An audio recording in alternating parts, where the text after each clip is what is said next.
বাঙালির শ্রেষ্ঠ খাবার তো রসগোল্লা বটেই। ওড়িশা এবং পশ্চিমবাংলার মধ্যে একটা টান টান উত্তেজনা তো চলেই।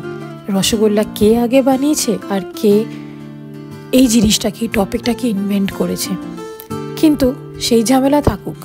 আজ আমরা বাড়িতেই বানালাম, ঠিক রসগোল্লা নয়, তবে রসগোল্লার মতন দেখতে সুন্দর এবং লোভনীয় একটা মিষ্টি।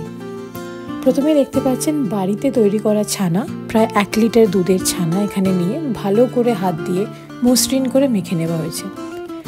আমি এখানে একটু ফুড কালার ইউজ করেছি, কারণ আমি এটাতে একটু ব্লু গ্রিন কালারটা দিতে চাইছিলাম।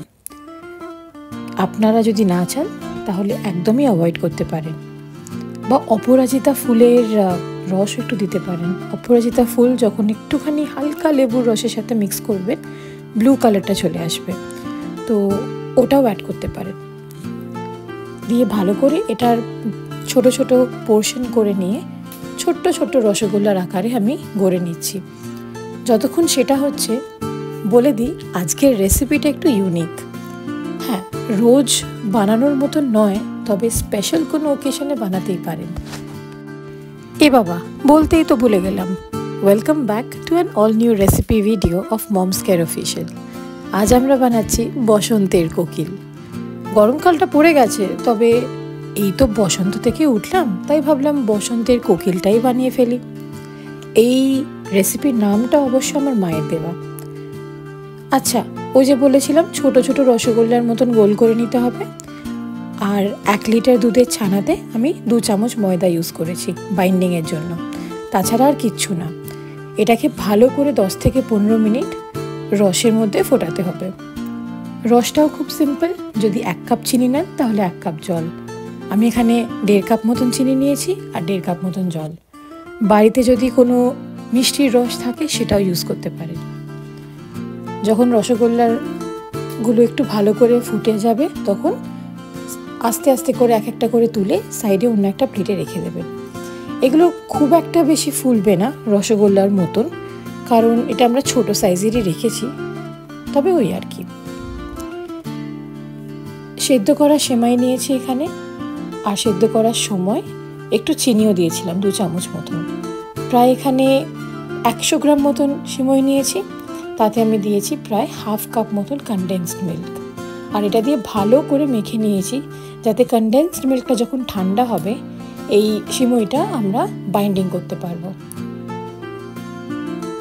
এইখানে আমি 1 চামচ গুঁড়ো দুধও ইউজ করেছি। এই গুঁড়ো দুধটা মিল্ক মেড বা কনডেন্স মিল্কের বাইন্ডিংটাকে আরও স্ট্রং করে দেবে, তাই জন্য। এই মিক্সচারটা ভালো করে মাখা হয়ে গেলে এবার আমরা এটা দিয়ে কোকিলের বাসাটা বানাবো। সেম সাইজের 4টে বাটি আমি এখানে নিয়েছি, আর প্রত্যেকটি বাটিতে ভালো করে তেল বা ঘি ব্রাশ করবেন। আমি এখানে ঘি ব্রাশ করেছি, কারণ মিষ্টি বানাচ্ছি তো একটু ঘিয়ের ফ্লেভারটা ভালো লাগে। ভালো করে ঘি ব্রাশ করে নিয়েছি, যাতে যখন আমরা এটাকে ঠান্ডা করব ফ্রিজে দিয়ে, তারপরে এটা ক্লিনভাবে বেরিয়ে আসতে পারে। ব্রাশ করার পরে প্রত্যেকটিতে আমি ইকুয়াল পরিমাণের এই সিমইয়ের মিক্সচারটা দিয়েছি, আর চামচের সাহায্যে চেপে চেপে এটাকে একটা বাটির আকার দিয়েছি। আপনারা ভিডিওতে দেখতেই পাচ্ছেন এটা কীরকমভাবে আমি বানাচ্ছি। বানানোটা খুবই ইজি। আপনারা যদি চান যে রসগোল্লাটা বানাবো না আলাদা করে, তাহলে এই সিমইয়ের কাটোরির ভেতরে আপনারা কাস্টার্ড, রাবড়ি, যে কোনো টাইপের মিষ্টি, কোনো ক্ষীর, সেগুলোও বানিয়ে সার্ভ করতে পারেন। দেখতে কিন্তু খুব সুন্দর লাগবে। বাস ওই কাটোরিগুলো আমি 3 ঘন্টা একদম রেফ্রিজারেট করে তারপরে হালকা করে ছুরির সাহায্যে বার করে নিয়েছি। একটু ভেজে রাখা সিমই আবার ওপর থেকে দিয়েছি, বাসাগুলো যাতে দেখতে একটু পাখির বাসা মনে হয়। তারপরে ওই যে ডিমগুলো বানানো হয়েছিল, না ওই রসগোল্লাগুলো বানানো হয়েছিল, ওইগুলো ওপর থেকে সাজিয়ে সুন্দর করে রেডি আমাদের বসন্তের কোকিল। কেমন লাগলো জানাবেন। আরও যদি ইউনিক রেসিপিস আপনারা দেখতে চান সেটাও জানাবেন। And thank you so much for always appreciating and supporting us. আপনাদের সাপোর্ট ছাড়া আমরা আর কী করতে পারি বলুন। অনেক অনেক লাইক করবেন, অনেক অনেক কমেন্ট করবেন, আর প্লিজ আপনাদের ফ্রেন্ডস অ্যান্ড ফ্যামিলিদেরকেও বলবেন তাড়াতাড়ি চ্যানেলটাকে সাবস্ক্রাইব করে দিতে। Thank you so much for watching. দেখা হচ্ছে আরেকটি ভিডিওতে।